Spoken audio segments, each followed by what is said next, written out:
Hello. Hari ini kita akan study dengan saya tentang bab 1 iaitu barisan antarabangsa untuk sejarah tingkatan 4. Okay? Jadi open your textbook pada page 2. Okay. Sekarang kita akan just lihat satu bab tu dan saya akan just secara keseluruhan very simple. Jadi saya tak tahu berapa lama ni. Ya, okay. Okay, tengok dulu bab tu agak-agak dia panjang ke pendek ke. Okay, dia macam sepuluh surat ke. Dan I think akhirnya kita akan buat satu latihan. Okay. Jadi kita tengok dulu page 4 iaitu ciri-ciri negara bangsa kerajaan alam Melayu. Ciri-ciri negara bangsa. Sekejap. Okay. Sama tu. Okay. Ciri-ciri negara bangsa kerajaan alam Melayu.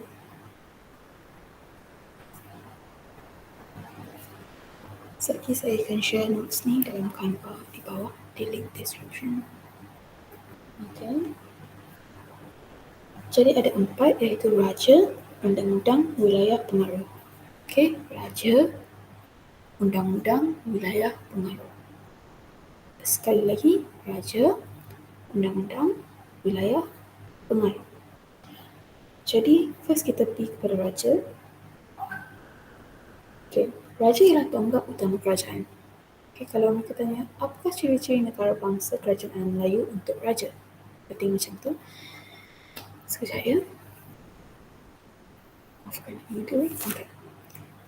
Jadi kalau mereka tanya macam tu, kita akan cakap raja ialah raja menjadi tonggak utama kerajaan.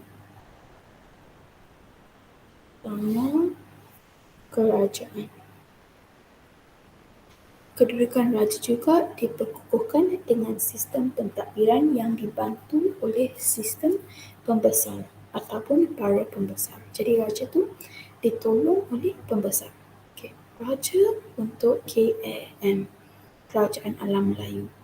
Kalau KMM, Kerajaan Melayu, Kerajaan Kesultanan Melayu Melaka, Kesultanan Melayu Melaka, dia akan jadi Sultan. Okay. Tapi masih dalam kategori kerajaan, just tonggak utama dia tukar nama jadi Sultan sebab Melayu kan akan agama Islam kan akan masuk ke dalam tanah Melayu, jadi mereka akan jadi Sultan. Okay. Next, raja memperoleh ketaatan daripada rakyat. Jadi rakyat akan taat kepada raja. Simple. Akan taat kepada raja dan raja sentiasa ditaati dan dianggapi suci. Okay. Contohnya, Raja Champa dianggap sebagai pemerintah yang suci dan dikaitkan dengan Dewa Siva. Okay, dia suci dikaitkan dengan Dewa Siva. Okay, repeat. Kita akan recap sikit. Okay. First, ada 4 ciri iaitu raja, undang-undang, kerajaan dan rakyat. Bukan kerajaan. Raja, undang-undang, wilayah, rakyat. Raja, undang-undang, wilayah, pengaruh, rakyat. Sekali lagi, raja, undang-undang, wilayah, pengaruh, rakyat. Keempat, dalam raja first menjadi tonggak utama kerajaan. Kedua, mereka akan jadi rakyat akan taat kepada raja dan raja juga akan dibantu oleh pembesar. Raja juga dianggapi suci seperti Dewa Siva. Okay? Next, undang-undang. Raja, undang-undang, wilayah, pengaruh. Dan undang-undang. Raja, undang-undang, wilayah pengaruh, rakyat. Okay, remember rakyat tu. I'm just a student, not a teacher. Undang-undang dilaksanakan bagi memastikan kesejahteraan. Undang-undang untuk memastikan kesejahteraan kerajaan.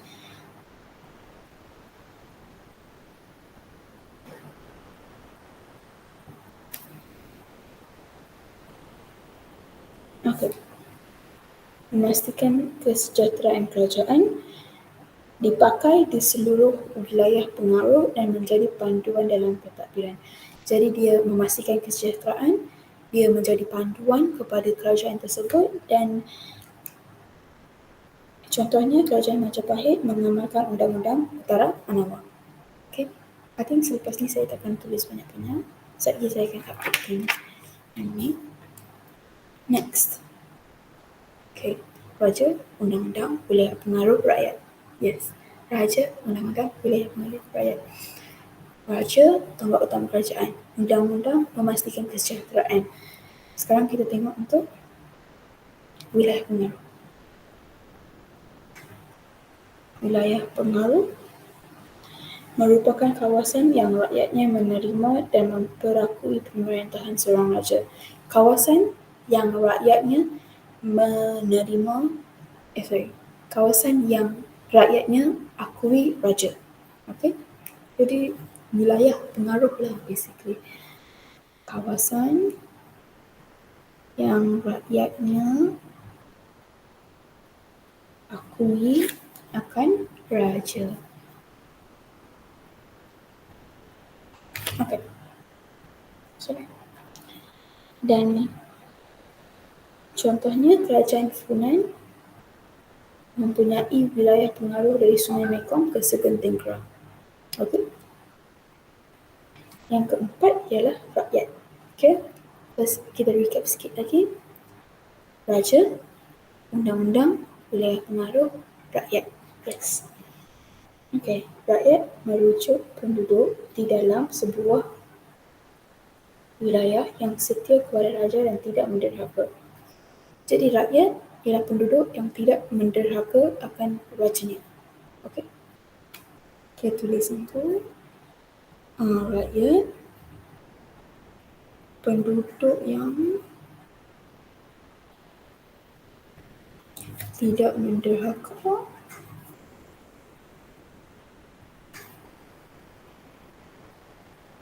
akan raja. Okay, itu saja untuk page yang tu. Page yang seterusnya just baca. Kamu just baca. Itu sajalah untuk 1.1 ciri-ciri KAM, Kerajaan Alam Melayu. Next ialah ciri-ciri KMM, Kesultanan Melayu Melaka. KMM. Dalam KMM, ciri-ciri KMM ada 6. Okay, ada 6. First, yang 4 dari tadi, raja, wilayah pengaruh, undang-undang, rakyat. Raja, undang-undang, wilayah pengaruh, rakyat. Saya dah repeat banyak kali dah, but that will make you memorize. Jadi raja menjadi kerajaan. Okay, raja menjadi kerajaan. Rakyat sama, tambah 2 lagi, iaitu kedaulatan, lambang kebesaran. Kedaulatan, lambang kebesaran. Kedaulatan, lambang kebesaran. Jadi kerajaan, rakyat, kedaulatan, wilayah pengaruh, undang-undang, lambang kebesaran. Ataupun apa-apa pun kamu boleh lah. Tapi saya ikut buku teks pergi dari sini ke sana. Okay. Kerajaan. Kita tengok kerajaan dulu. Kerajaan. Okay, repeat sekali lagi sebelum saya terlupa. Follow with me. Kerajaan, rakyat, kedaulatan, wilayah pengaruh, undang-undang, dan lambang kebesaran. Yeay. Okay. Kerajaan muncul disebabkan oleh adanya raja. Okay. Muncul sebabnya ada raja. Raja merupakan pemerintah tertinggi dan dibantu oleh pembesar sama macam tadi. Pemerintahan beraja diperkukuhkan dengan sistem pembesar empat lipatan. Jadi untuk KMM perlulah memahami akan sistem pembesar empat lipatan.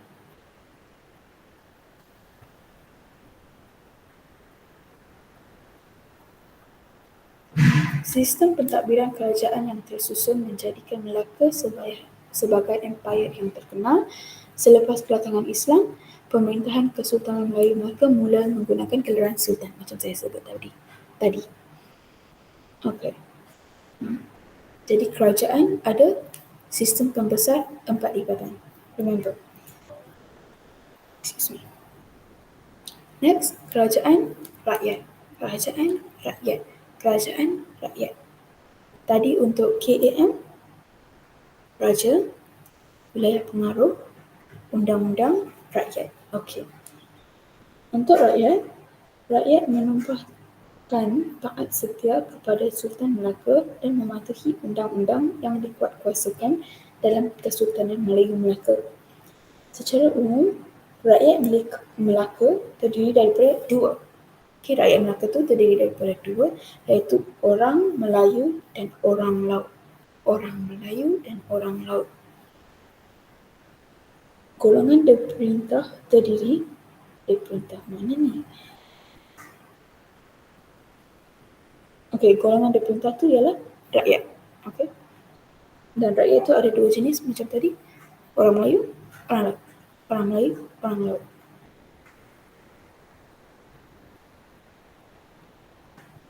Golongan diperintah terdiri daripada dua juga, iaitu golongan merdeka dengan hamba. Okay, jadi kalau mereka tanya rakyat, jenis-jenis rakyat ada dua, orang Melayu, orang Laut. Tapi kalau mereka tanya golongan diperintah, ya betul, golongan diperintah ada dua jenis lain, iaitu merdeka, hamba. Merdeka, hamba. Okay, either mereka warga negara ataupun mereka slave. Okay? Yes. Kesejahteraan rakyat Melaka dijamin oleh Sultan, manakala rakyat mengakui kekuasaan Sultan. Okay. Bla bla bla. Okay. Jadi kalau kamu tengok dalam piramid tu ada dua, iaitu Sultan dan pembesar dan golongan diperintah iaitu rakyat. Rakyat dibahagi kepada dua. Saya ulang sekali lagi. Rakyat dua, orang Laut, orang Melayu. Okay. Golongan diperintah dua, merdeka, hamba.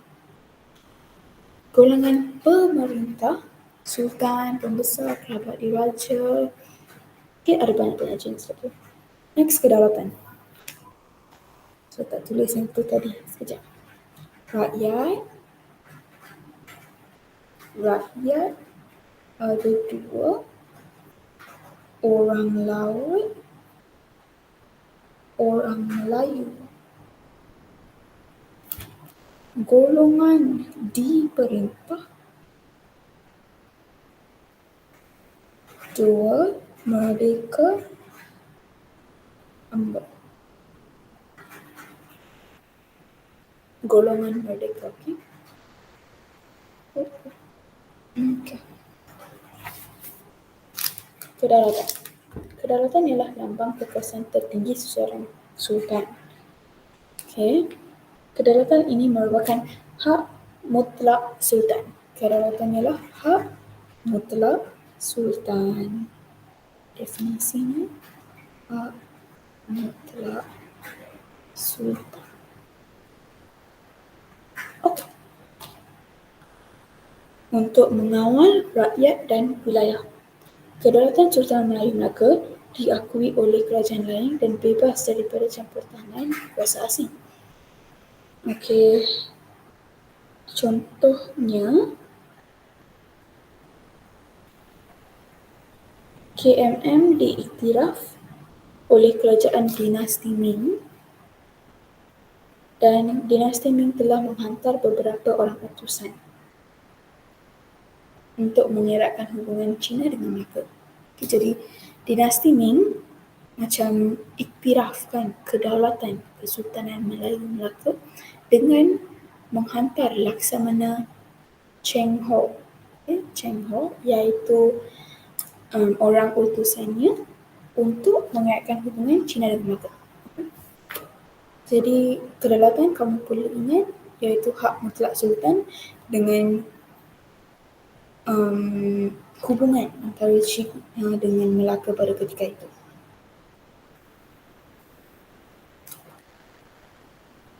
Sekejap ya, saya tulis sini. Okey. Yang keempat. Okey. Sebelum kita pergi ke keempat, kita repeat lagi sekali. 6 tu. Okey, saya akan tutup mata. Kerajaan, lepas tu ada undang-undang, kedaulatan, wilayah pengaruh, undang-undang dan lambang kebesaran. Betul. Okay. Next, wilayah pengaruh. Wilayah pengaruh merujuk kepada sama seperti yang sebelum tu, KAM, ialah kawasan pemerintahan raja yang diterima dan diakui oleh rakyat. Kesultanan Melayu Melaka mempunyai wilayah pengaruh yang luas, merangkumi keseluruhan semenanjung Tanah Melayu dan pantai timur Sumatera. Wilayah pengaruh ini diperoleh melalui penaklukan, naungan, perkahwinan dan ini membuktikan kewibawaan pemerintah kerajaan ini.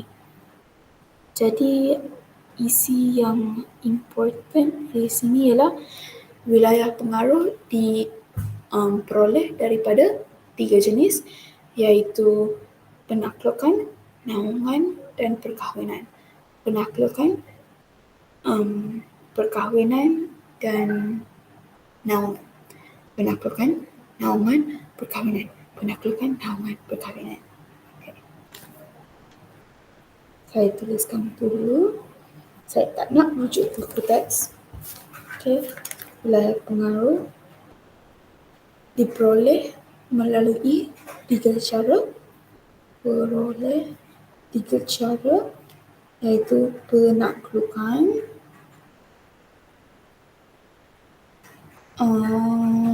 naungan dan perkahwinan. Okey, senang. Rujuk ke teks balik. Undang-undang. Untuk undang-undang terdapat 2 undang-undang yang ni kita sudah pun macam mempelajari sejak sekolah rendah, iaitu ada 2, Hukum Kanun Melaka, Undang-Undang Laut Melaka. Hukum Kanun Melaka, Undang-Undang Laut Melaka. Dan kamu boleh tahu daripada namanya Hukum Kanun Melaka untuk the land, Undang-Undang Laut Melaka untuk laut. Okey, saya akan tulis dulu cepat-cepat. Undang-undang ada 2 iaitu Hukum Kanun Melaka dan Undang-Undang Laut Melaka. Sekejap. Okey. Ini untuk mengukuhkan kerajaan dan melindungi rakyat. Okey, melindungi rakyat tu saya bulatkan dan itu adalah point important dia. Jadi untuk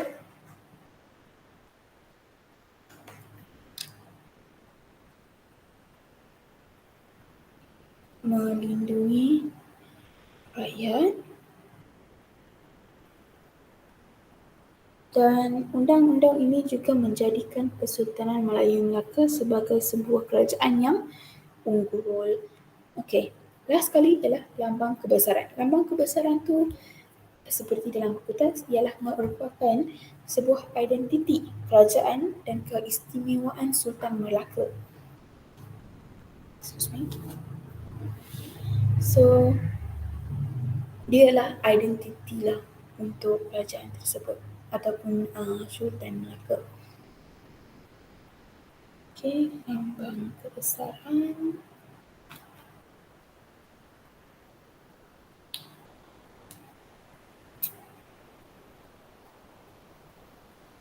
Okay, lambang pembesaran. Identiti kerajaan. Ya, identiti kerajaan. Okay, lambang pembesaran ini juga merupakan simbol, identiti simbol sama-sama. Okay, kedaulatan sultan yang memerintah antara lambang kebesaran ialah adat istiadat, penggunaan warna seperti warna kuning, nobat, regalia. Regalia tu macam um, crown dia, saya tak tahu dalam bahasa Melayu, crown lah basically. Dan cap mohor. Okay, cap mohor ialah macam chalk untuk arahan daripada sultan. Macam chalk lah. Okay. Saya selalunya ambil 3 isi. Cap mohor, adat istiadat,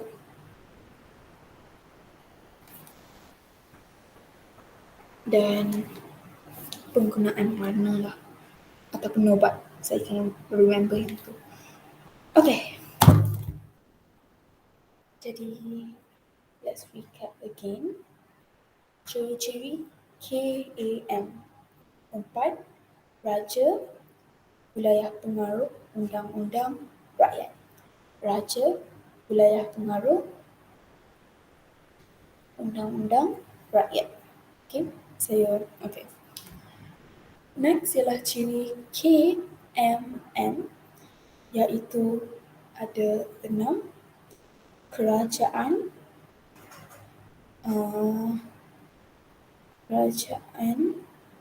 bukan undang-undang, dalam tu rakyat dulu. Okay, sekali lagi. Ada 6. Kerajaan, rakyat, kedaulatan,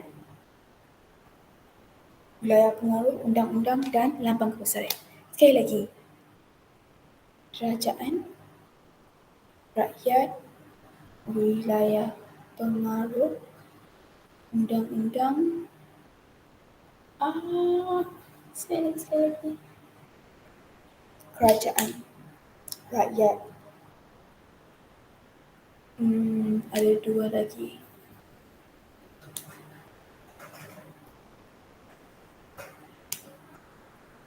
Kedaulatan, okay, remember the word. Kedaulatan. Okay, sekali.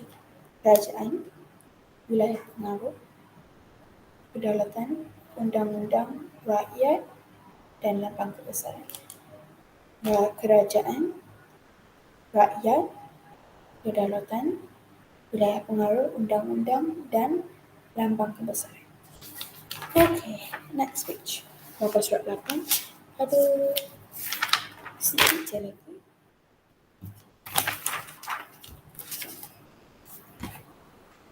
Keunggulan sistem pemerintahan dan undang-undang 1.3. First kita tengok sistem pentadbiran KMM. Sistem pentadbiran KMM. Jadi kamu tengok peta tu, simple je.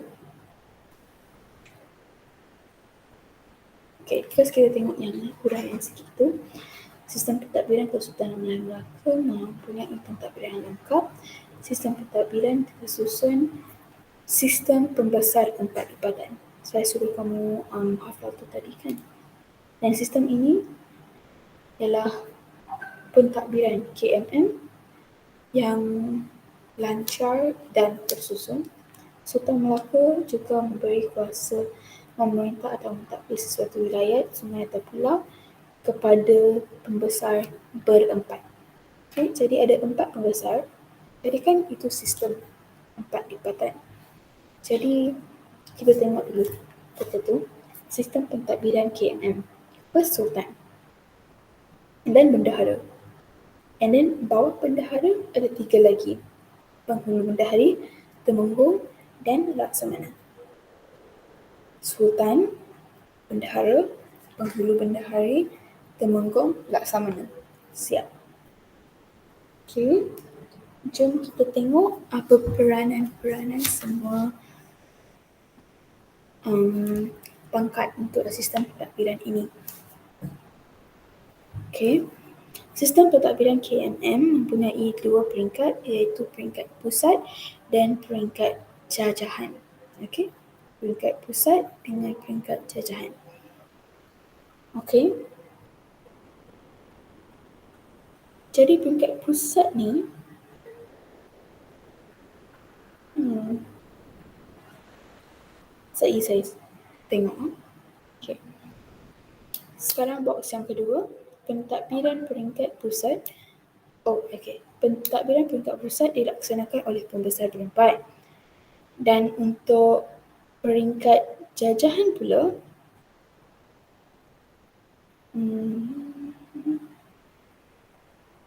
saya kita tengok. Jadi siapa yang pembesar berempat tu?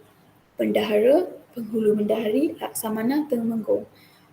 Bendahara, Penghulu Bendahari, Temenggung, Laksamana. Okey? Hubungan dan persefahaman dua hala antara Sultan dengan pembesar memastikan kejayaan KMM. Okey, bla bla bla. Kita tengok kepada peranan bendahara sekarang. Okey. Saya akan tulis Sultan, Bendahara. Bendahara ialah merupakan pembesar yang mempunyai tugasan dan peranan yang sangat penting. Okey. Beliau menjalankan tugas sebagai Ketua Pentadbir dan Ketua Turus Angkatan Tentera. Okey, Ketua Pentadbir dan Ketua Turus Angkatan Tentera. Bendahara. Okay. Ketua Pentadbir, jangan dulu cetak sebut ya. Ketua Pentadbir, ya betul. Ketua Pentadbir dan Ketua Turus Angkatan Tentera.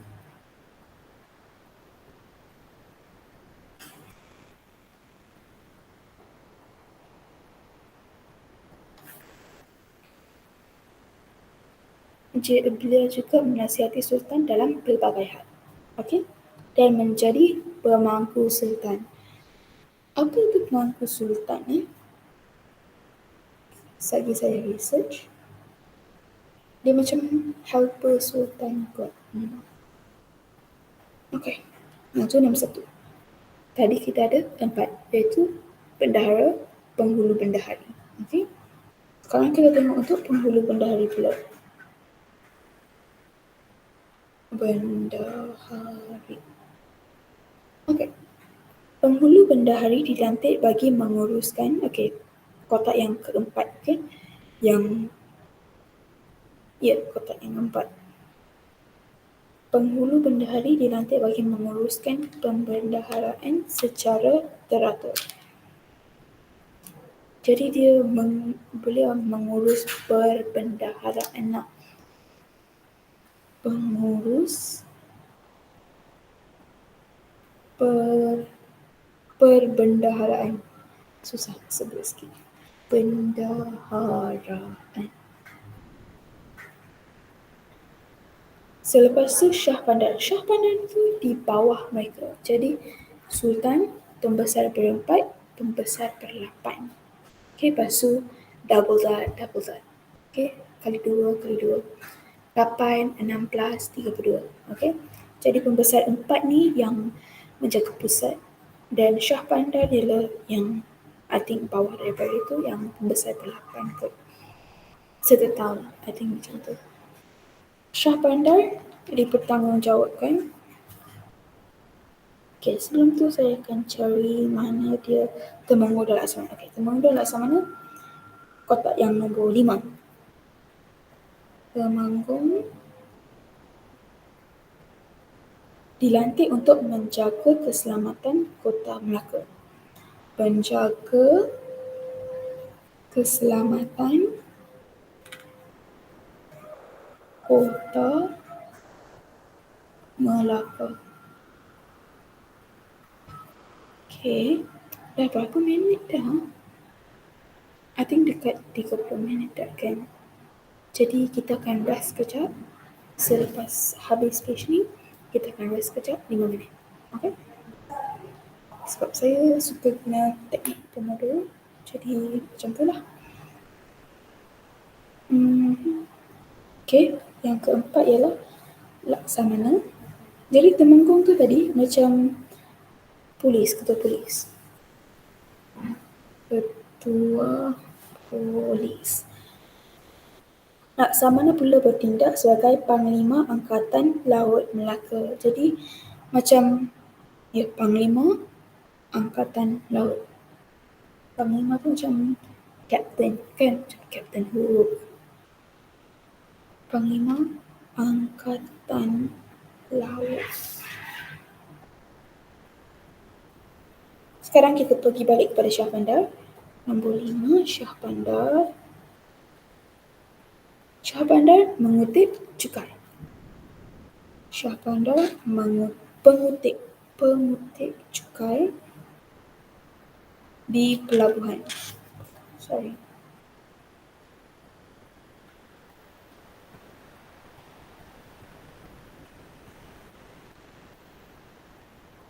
Nak habis dah. Okay.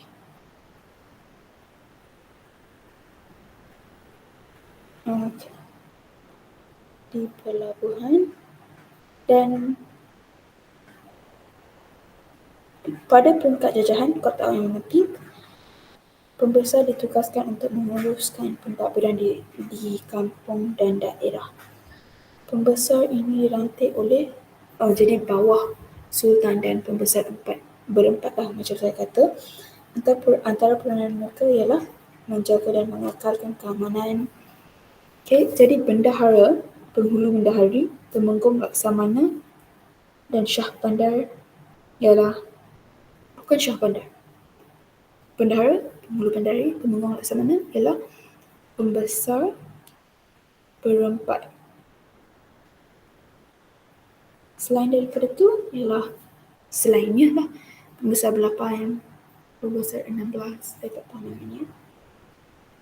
Okay, jadi pembesar-pembesar selain daripada Sultan dan berempat, mereka ditugaskan untuk mengurus daerah dan kampung.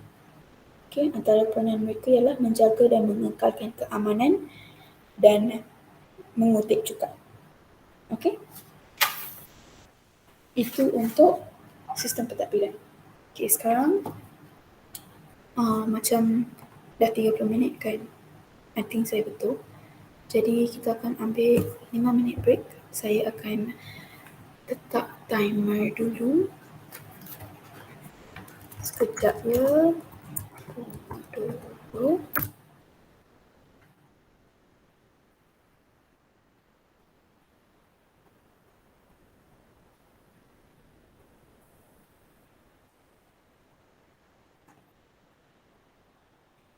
Saya sharekan screen.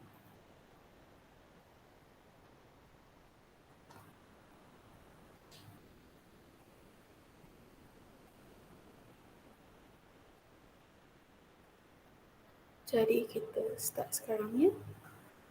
Okay. Saya akan tutup ni.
Okey, tinggal 47 saat lagi.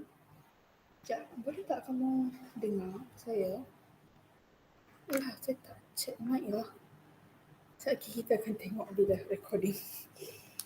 Kalau tak, then flop lah. 30 saat lagi, 25.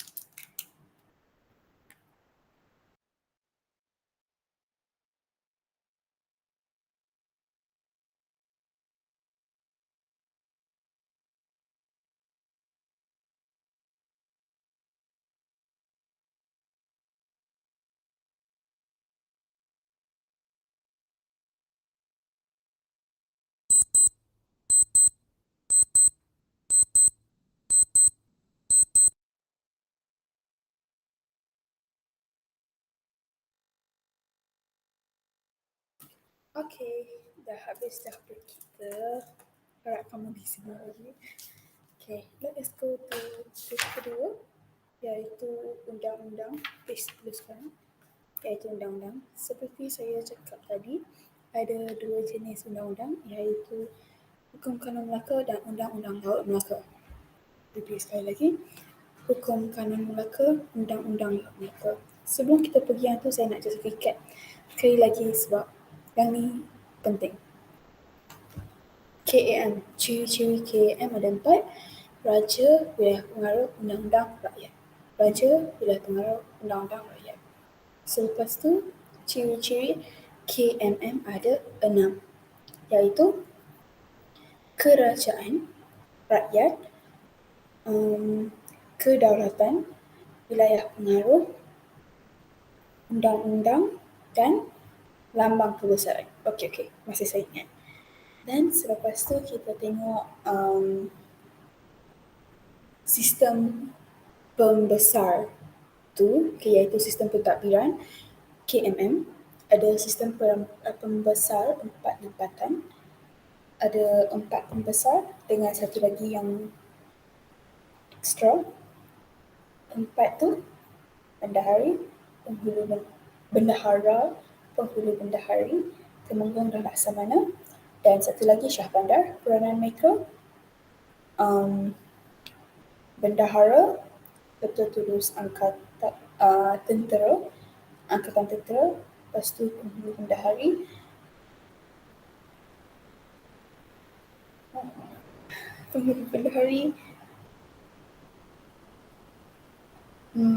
yang mengawal kebendaharaan. Temenggung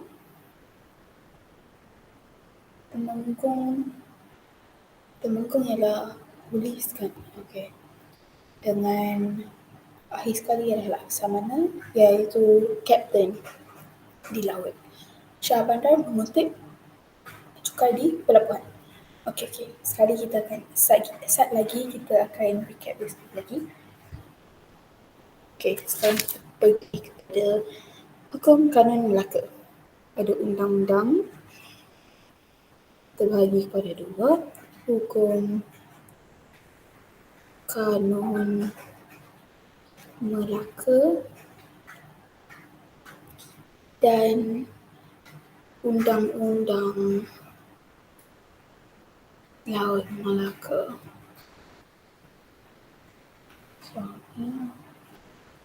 Sekejap ya, saya tukarkan ni.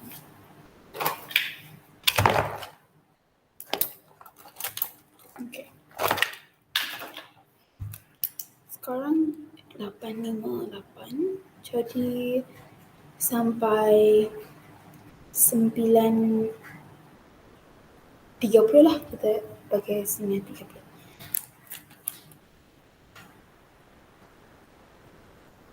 Okay.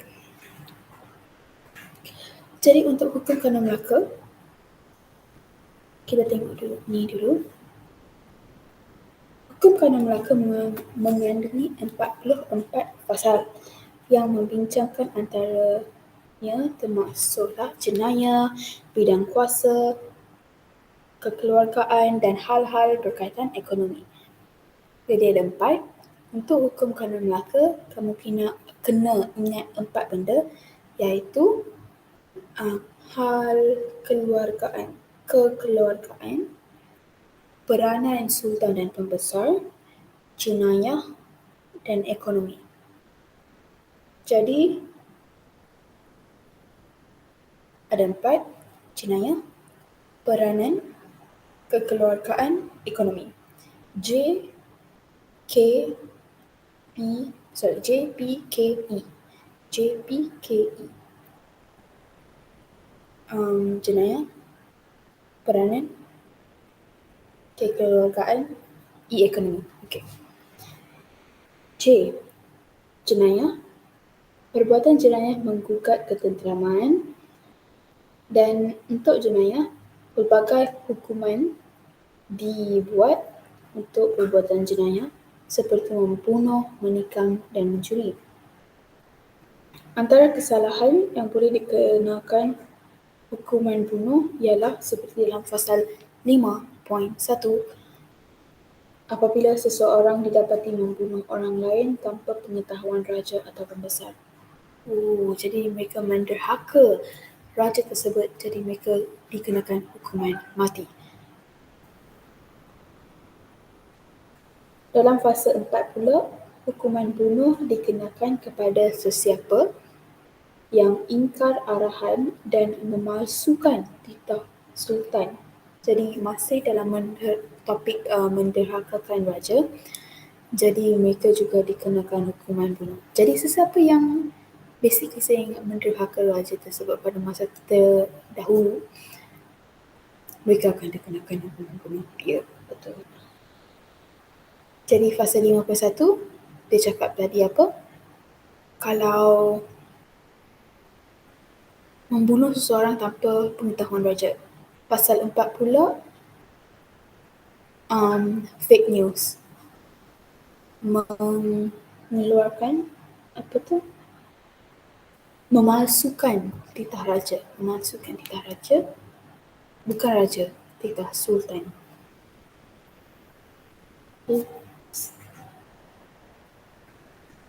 Betul-betul.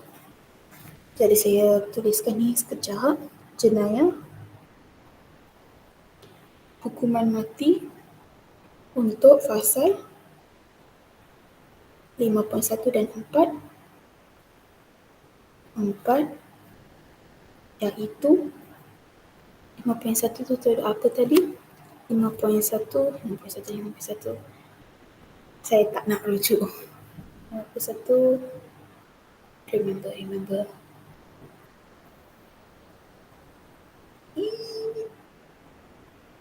Ya, okey. Apabila seseorang membunuh tanpa pengetahuan raja. Pembunuhan tanpa perintah raja, perintah sultan, okey. Saya ni cakap raja-raja je, sultan. Okay. And then, hukuman bunuh dikenakan pada pasal 4, pemalsuan titah raja. Sultan, titah sultan. Okay, pemalsuan titah sultan.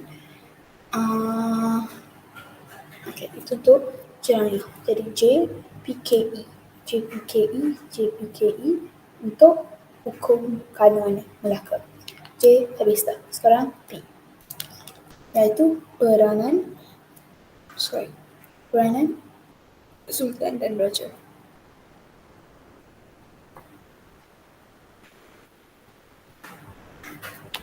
Okay, kita ada sikit je lagi. I think dalam setengah jam ni boleh siap. Sebab tadi kita banyak juga. Okay. Peranan sultan dan pembesar, saya akan skip je apa yang tidak perlu. Jadi saya akan bagi contoh saja. Contohnya, pasal 1 dijelaskan tugas sultan, bendahara, temenggung, penghulu bendahari dan laksamana tak ada. Okey, dalam buku teks tak suruh laksamana, kan tak tahu. Okey, tulis saja. Jadi pasal 1, okey. Pasal 1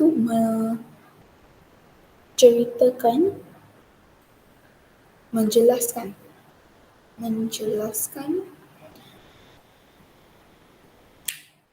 tanggungjawab Sultan dan pembesar. Okey,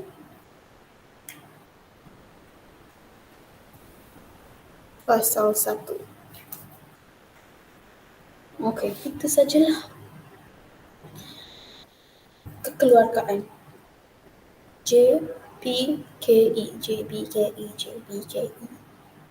Untuk K, isu kekeluargaan diberikan perhatian oleh Kesultanan Melayu Melaka.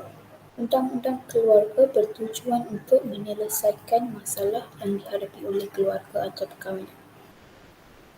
Okey. Pasal 26. Okey, pasal 26 menyatakan bahawa pernikahan memerlukan 4 orang saksi ataupun 2 jika minimum 2. Okey. Hamba, abdi dan wanita tidak boleh jadi saksi. Yang tu dulu. I think saya tak tahu untuk sekarang ni. Okey. Kekeluargaan.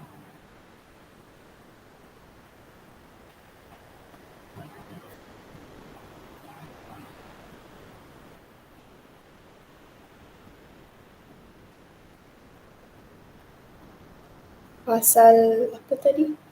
4.2 kan? Oh, sorry. 26. Okey. Pasal 26. Minimum 2 orang saksi tapi kena maksimum 4 kot. Maksimum 4. Tidak boleh wanita dan hamba abdi.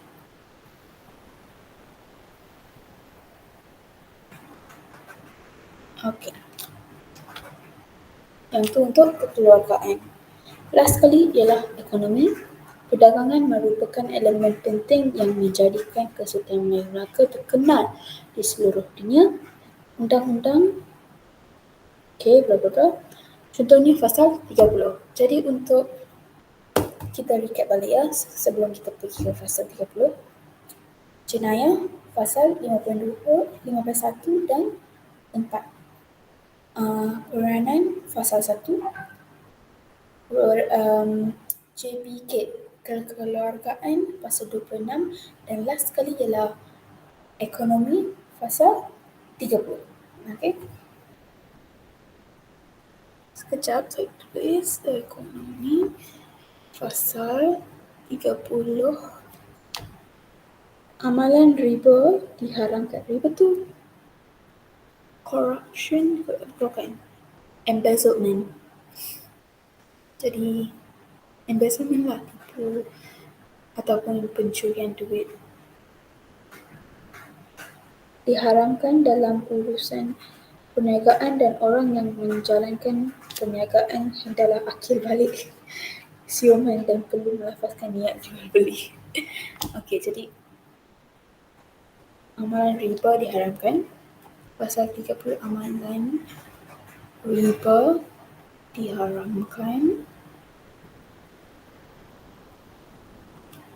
Selepas tu perlu akil balik. Saya akan hafal, akan teringat sebab dia funny kan. Akil balik, siuman dan perlu ada niat melafaz, niat jual beli. Okay. Itu untuk hukum kanun Melaka. Ingat hukum kanun Melaka ada 4 fasal. Okay. Kalau ada 44 fasal, satu kategori tu ada 11 ke? Macam tu, tak tahu. Melaka. Okay, sekarang Undang-Undang Laut Melaka.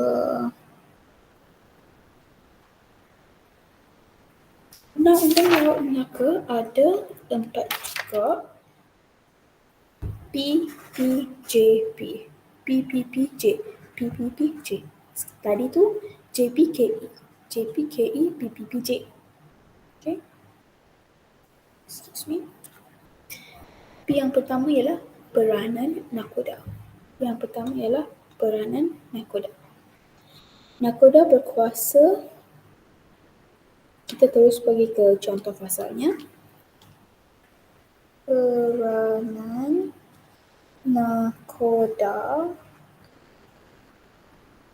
pasal 13.1. Jadi dalam peranan nakoda ada dua contoh, 13.1, 13.3. Poin 1, poin 3, poin 3, poin 1. Betul. Okey. Untuk pasal 13.1, dinyatakan bahawa nakoda diberikan keutamaan untuk berniaga selama 4 hari. Jadi mereka boleh berniaga untuk 4 hari.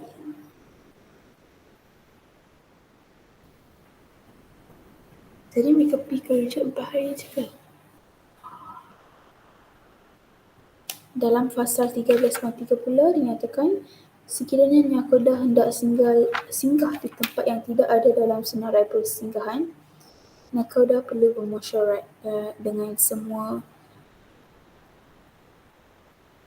orang di dalam kapal. Tadi kalau kita tengok dalam sistem pentadbiran, nama nakoda tak ada kan? Kan? Ada Syah Bandar. Nakoda tak ada.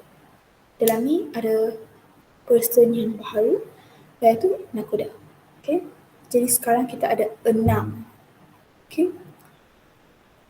4 pembesar yang utama iaitu bendahara, bendahari, penghulu bendahari, temenggung laksamana dan 2 lagi yang extra iaitu Syah Bandar dan nakoda. Okay. Lepas tu pasal 13.3. Sekejap ya, saya nak tulis ni. Perlu bermesyuarat jika tempat tidak ada dalam senarai. Jika tempat tiada dalam senarai. Wah, cepatnya. Lagi 20 minit je. Okay. Selepas tu P yang kedua iaitu pelayaran. Dalam undang-undang ni termasuklah jurumudi, malim, jurubatu. Okay, kita terus pergi kepada pasal 9. Seorang malim haruslah arif dalam ilmu pelayaran. Malim perlu mengetahui keadaan ombak, arus dan kedudukan bulan bintang agar pelayaran selamat. Okay. Dalam pasal yang sama, jika malim lalai, mereka boleh dijatuhkan hukuman bunuh. Okay. Pasal 9 tentang malim. Malim tu perlu arif dan jika lalai boleh dibunuh. Okay. Untuk pelayaran satu pasal saja. Okay, jadi kita recap, peranan nakoda ada 2, 13.3, 13.1, 13.3 tu yang akil balik kan? Bukan, sorry, itu yang sebelum. 13.3 perlu bermesyuarat jika nak singgah di tempat yang tiada dalam senarai. 13.1 nakoda 4 hari sekali, perlu di pelabuhan pada 4 hari sekali. Lepas tu fasa 9 tentang malim, perlulah arif dan jika lalai dihukum bunuh. Okey. Yang ketiga ialah percukaian. Yang ketiga, dalam yang ini ada satu je pasal, contoh dia iaitu pasal 6.3. Nakoda menentukan jumlah cukai yang dikenakan terhadap penumpang iaitu 1/10 hasil penumpang.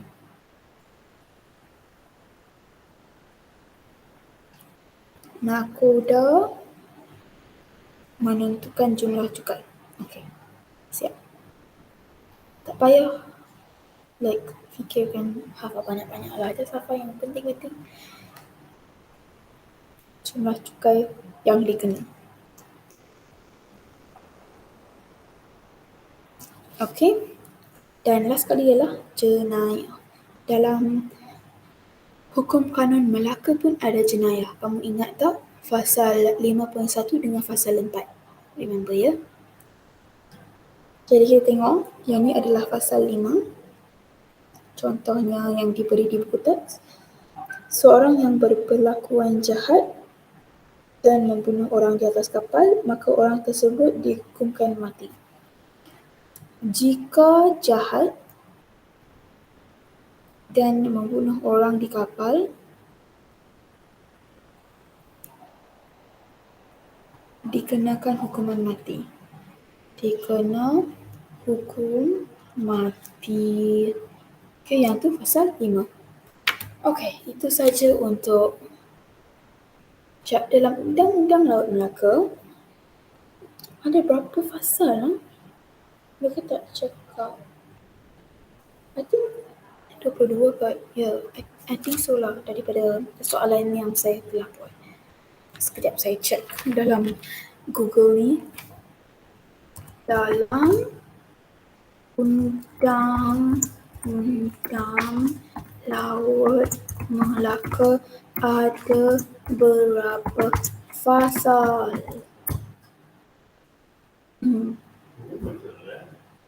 I'm talking to myself. Fine. Record pun tak? Sekejap dalam presentation ni. Saya share sekejap.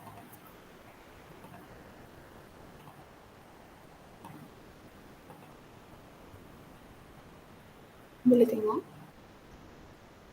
Okay. Itu. Mana ni? Ish. Ada berapa pasal?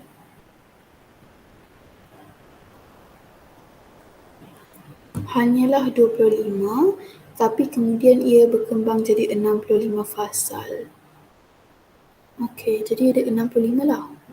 Banyak tu. Okey. Saya tulis dalam buku ni, kamu boleh rujuk. Tapi nota saya tak cantik lah. Okey. Last sekali.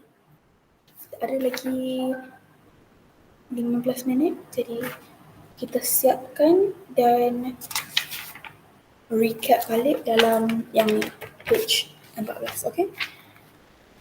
Peranan pemerintah dan rakyat. Saya lebih sikit lagi space ni.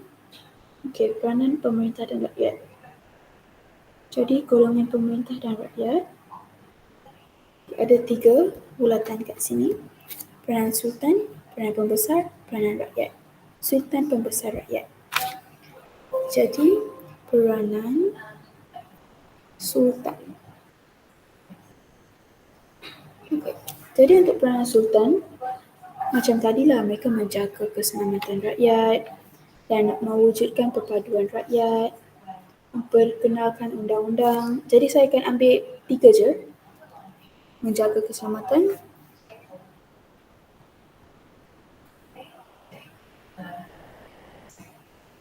okay. Mewujudkan perpaduan,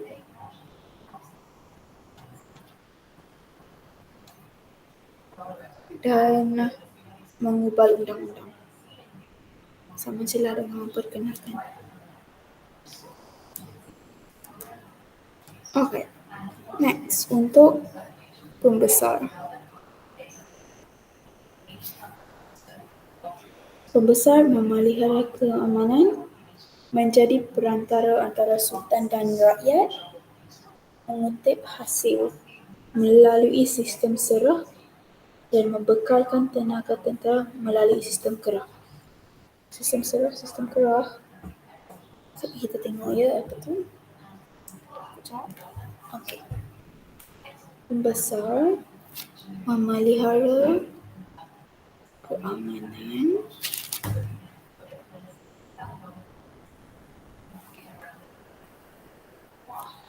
menjadi perantara antara sultan dan pembesar. Okey. Sultan dan rakyat. Okey. Silap.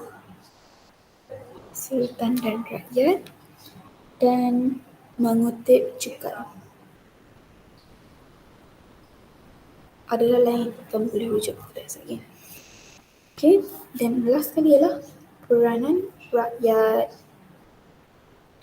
Peranan rakyat untuk tunjuk setia kepada pemerintah, mematuhi segala arahan yang ditimpa kerana takut akan tulah. Tulah tu ialah bencana. Menjadi tentera dan menghadiri majlis, menyumbang tenaga kerja. Jadi mereka perlu taat setia kepada pemerintah,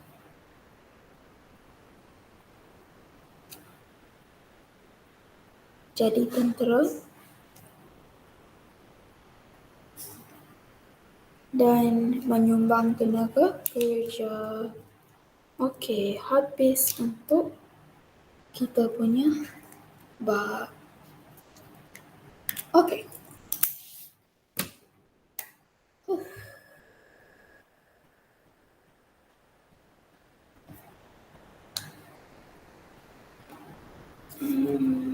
Sekarang recap time.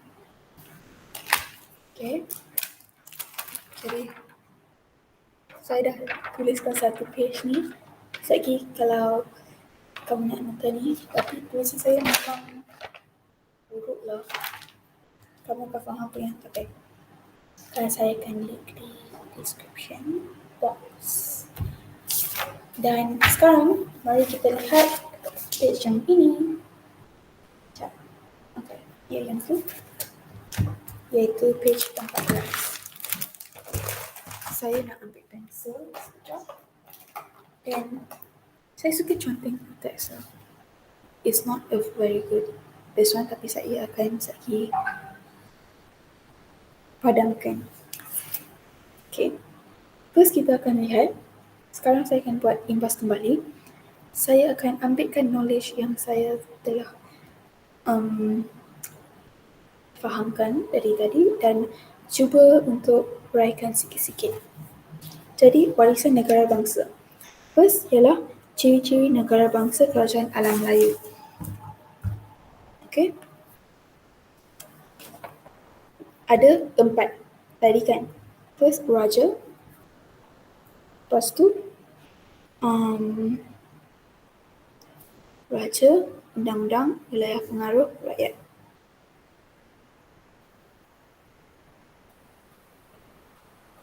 Saya nak tulis raja, wilayah pengaruh, undang-undang, rakyat.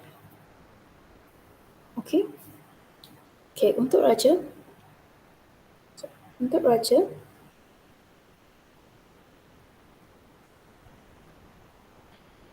Menjadi tonggak utama kerajaan.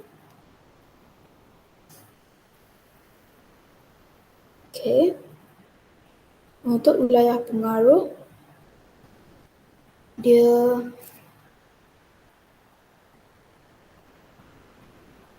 ialah kawasan. Saya tak rujuk page yang sebelum-sebelum ni tau. Saya just tulis atas. Dan kamu boleh buat juga. Kamu boleh pause dan kamu boleh tulis. Dan lagi kita akan check. Wilayah pengaruh ialah kawasan yang dipengaruh oleh Raja kot. Okay, undang-undang saya ingat yang contohnya iaitu Majapahit menggunakan Kutara Manawa. Wah, buruknya tulisan saya. Okay, dan akhir sekali ialah rakyat. Rakyat tu tadi dah apa?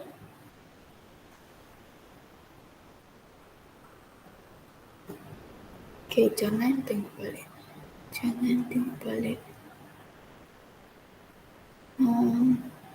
Kita akan sekali tengok balik lah. Okey, untuk yang kedua yang warna biru muda, ciri-ciri negara bangsa Kesultanan Melayu Melaka. Mereka dah listkan dia untuk kita. Jadi, kita just tutup yang ni dan saya nak hafal balik. Kerajaan,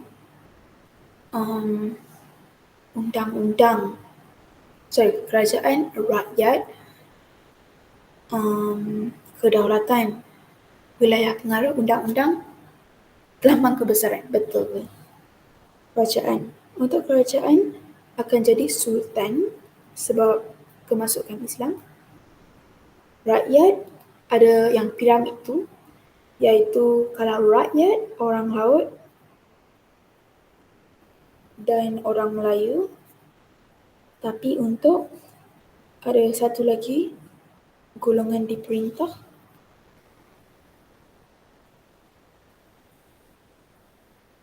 Ada 5 minit lagi. Golongan diperintah. Merdeka dan hamba. Kalau kedaulatan, mereka akan tunjukkan taat setia lah.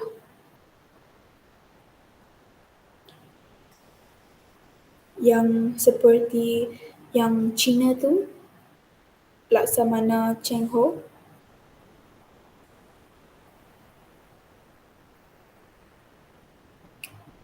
Wilayah pengaruh ada 3 tu kan. Naungan,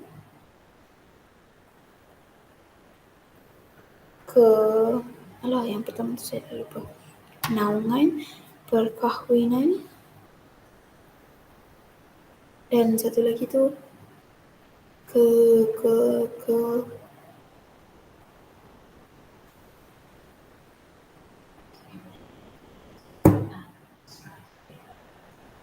penaklukan. Okey. Undang-undang ada 2, kita dah hafal dah. Hukum Kanan Melaka dan Undang-Undang Laut Melaka.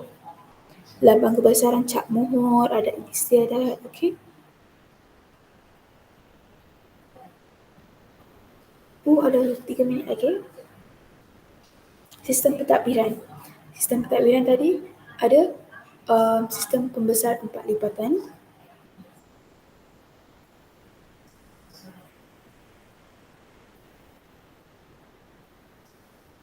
Okey. 4 lipatan tu siapa? Bendahara, penghulu bendahari, laksamana dan temenggung. Dan ada seorang lagi iaitu Shah Bandar. Jadi bendahara ketua terus angkatan tentera. Penghulu bendahari dia mengurus perbendaharaan. Lepas tu laksamana polis menjaga keamanan itulah. Temenggung captain. Betul. And then Shah Bandar mengutip juga di pelabuhan. Betul. Last kali undang-undang ada 2 minit lagi. Ada 2 jenis undang-undang, iaitu Hukum Kanun Melaka. Dalam Hukum Kanun Melaka ada 4 JPKE. Jenayah. Ada 2 pasal kan, 5.1 dan 4.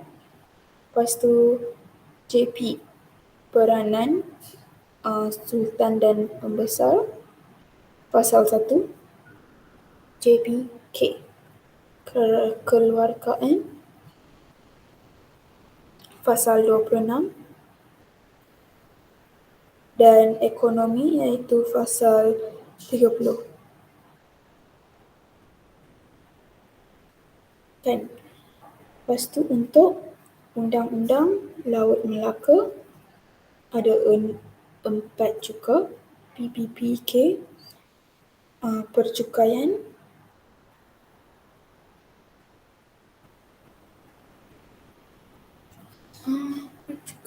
sekejap.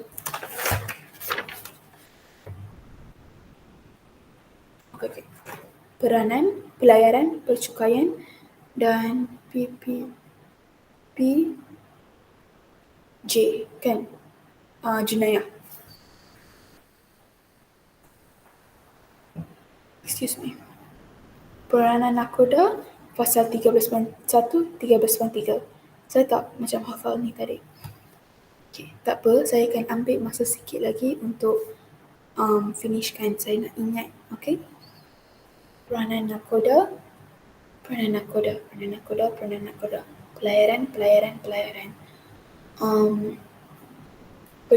percukaian, dan jenayah. Sekali lagi, peranan nakoda, pelayaran, percukaian, jenayah. Okay, untuk peranan nakoda 13.1, 13.3. Lepas tu pelayaran yang malim tu pasal berapa tah? Pasal 9, okay? Pasal 9. Lepas tu percukaian pasal 6.3. Pasal 6.3 dan jenayah pasal 5.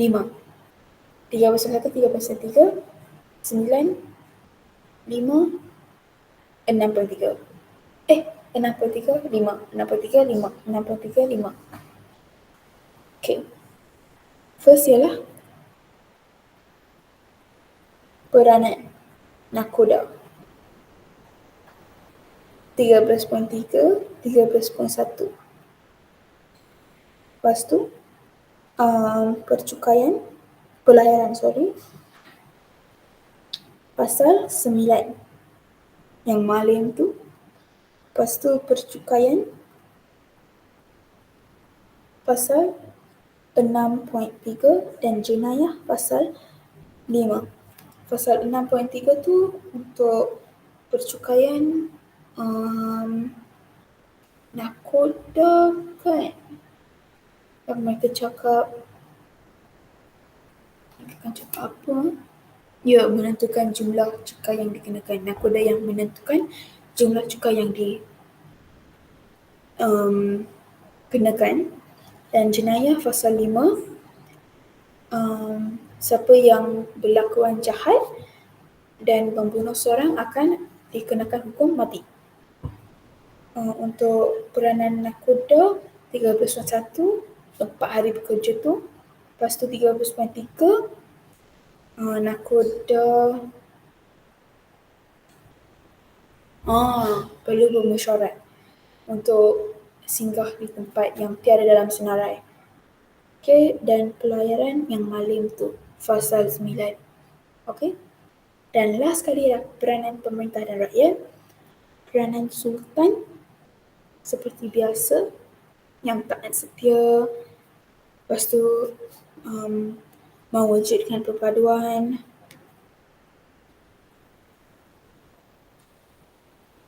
Okay. Dan mengubal undang-undang. Okay, 2 cukup. 3 cukup. Peranan pembesar, perantara antara sultan dan rakyat. Selepas tu mengutip cukai.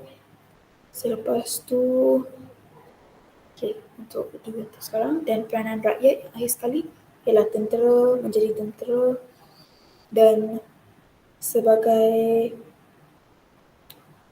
tenaga kerja kot nama dia. Menyumbang tenaga kerja. Okey, itu untuk sekarang. Okay, kita akan ambil 5 minit break dan selepas 5 minit break tu saya nak ulang sekali lagi jadi saya tak terlupa. Tapi saya tak akan pergi in detail lah, saya akan just secara keseluruhan saja. Okay, 5 minit break start sekarang. Sekejap saya share screen dulu. Sekejap. Share screen tab. Okay, saya akan tutupkan mic saya sekarang.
Okay, 5 minute break dah siap.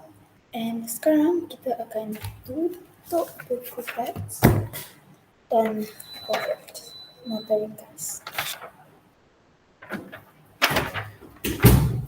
First things. Sorry.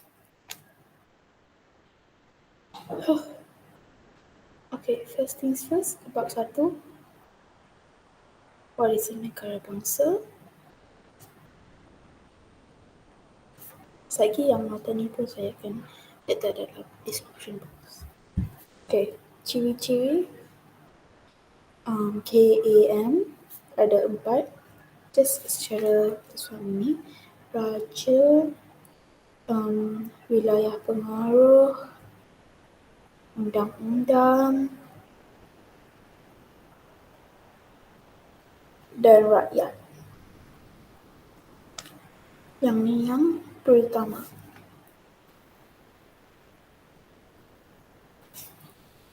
Lepas tu, ciri-ciri KMM ada 6, 1, 2, 3, 4, 5, 6.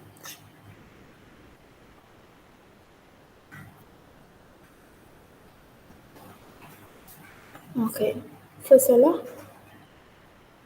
kerajaan, next ialah rakyat, and then kedaulatan, wilayah pengaruh, undang-undang dan lambang kebesaran.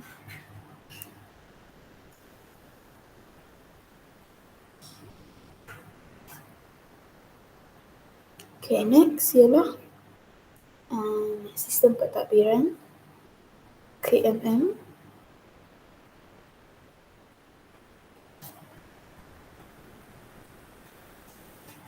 Ada yang sistem ada 4 orang, iaitu Sultan, lepas tu bendahara, penghulu bendahari, temenggung dan laksamana. Lepas tu ada yang peranan-peranan mereka saya takkan tulis, tapi untuk sekarang yang ni adalah sistem 4 lipatan, pembesar 4 lipatan. Selain daripada itu ada 2 lagi, ada soalan lagi dalam page yang sama, iaitu Shah Bandar.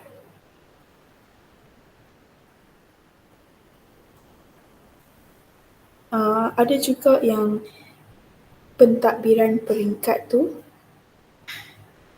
iaitu ada 2 peringkat, jajahan dan pusat. Pusat untuk pembesar 4, yang jajahan tu untuk selainnya. Okey, yang tu untuk sistem pentadbiran KMM. Selepas tu, saya akan letak satu garis kat sini. Ada selain tu ada undang-undang. Ada 2 jenis undang-undang, iaitu hukum, kanun, Melaka, ada 44 pasal, dan dalam ni ada 4, iaitu J, jenayah, P, peranan, sultan dan pembesar. Selepas tu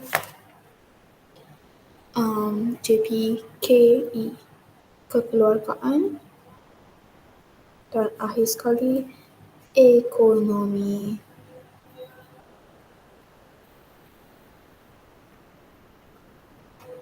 Selain itu ada juga undang-undang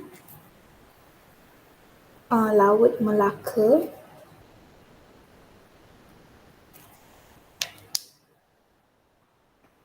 yang ada 4, iaitu P yang pertama, peranan nakoda.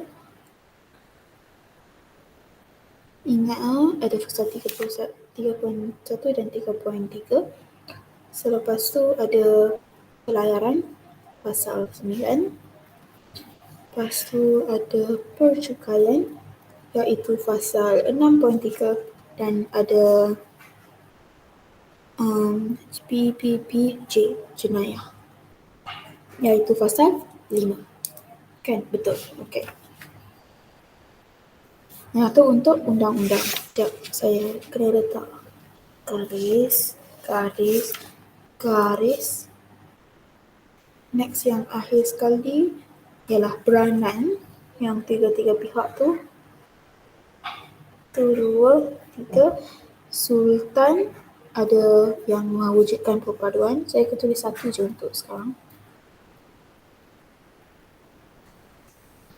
Selepas tu pembesar, petik cukai. Dan akhir sekali ialah rakyat. Mereka jadi tentera.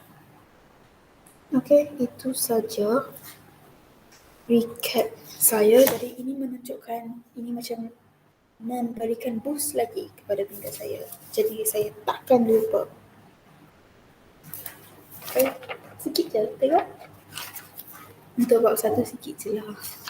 Okey. Sekarang saya akan buat contoh soalan. 2 soalan cukup sebab tak nak lama-lama. Okey, bab 1 kita lihat yang akhir sekali. Okey. Sekejap saya akan, kita buat satu page ni lah. Okey. Page 17. Ambil pensel ataupun tulis dalam kertas yang asing jawapannya. Okey. Nombor 1. Kerajaan manakah yang mewariskan ciri-ciri negara bangsa kepada Kesultanan Melayu Melaka? Kerajaan apa ya? Yang ni saya tak bagi tahu, tapi kat sebelah sana tu saya terbaca Kerajaan Sriwijaya. Kita akan cek sekejap lagi. Betul ada jawapan ke? Tak tahu, sedih kita akan tengok. Okey. Yang kedua, apakah sistem pentadbiran yang diamalkan pada zaman KMM? Nombor A ke? B ke? C ke? D ke? B lah. Okey. 3. Undang-undang manakah digunakan dalam sistem pentadbiran KMM? Alah, senang saja. 3 dengan 4. Undang-undang Melaka dan Hukum Kanun Melaka. Okey. Dalam kotak tu ada Kesultanan Melayu Melaka merupakan mempunyai pelbagai lambang kebesaran seperti nopat dan adat istiadat. Yang ni daripada ciri KMM. Okey. Apakah kepentingan lambang kebesaran tersebut?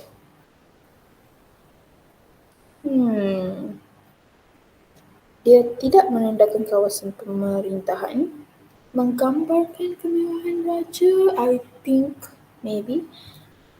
Tapi dalam ni, I think dia cakap menunjukkan kedaulatan raja. Saya tak tahu lah. Mungkin dia sih. Okay. Saya nak semak ni. Sekejap. Saya nak tengok teks ni ada jawapan tak?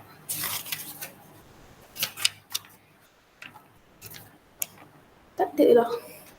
Macam nak semak? Okay. Sekejap. Nombor 1, Sriwijaya.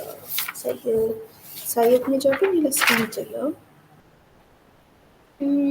Okay, dalam page 5, buku teks ni, page 5, yang kat belah kanan tu ada dia yang info tu, yang magnifying glass tu info. Dia cakap Sriwijaya dalam, tak, dia tak cakap kat sana. Yang kat atas sekali page 4,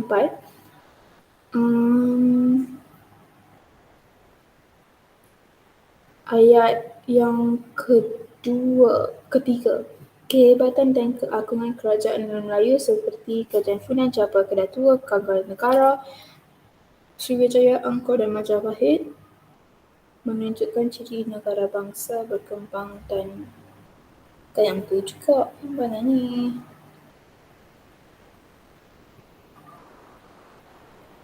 Yang ni. Page 5. Yang bawah sekali, page yang kotak warna koko ni. Ciri-ciri negara bangsa yang menjadi warisan telah memperkukuhkan Kerajaan Sriwijaya, Kesultanan Melayu Melaka. Yang tu ke?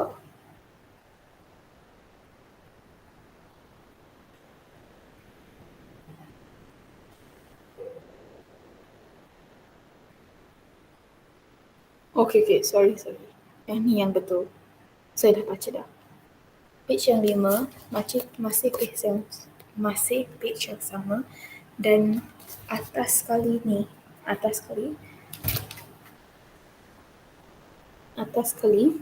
yang ciri-ciri negara bangsa membawa kesejahteraan kepada Empayar Sriwijaya dan diwarisi oleh Kesultanan Melayu Melaka. Okey, yang tu jawapannya. Jadi betul lah saya ni. Saya tik. Betul. Dan jawapannya di page 5 atas sekali. Okey, apakah sistem? Yang ini betul lah. Saya tak payah check. 3 pun betul. Saya check. Yang 4 ni saya tak tahu. Kita tengok pada page 7. Merupakan identiti, menjadi simbol. Dia tu je. Sekejap.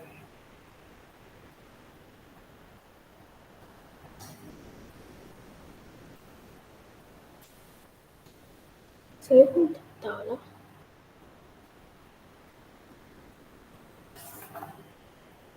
Okey, tak tahu.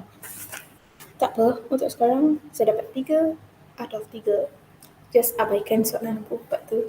Sebab yang kotak ini tak ada jawapan. Macam mana nak ambil jawapan? Okey, tak apa. Dah lambat dah. Itu saja untuk hari ini. Dan terima kasih. Next time. Bye-bye.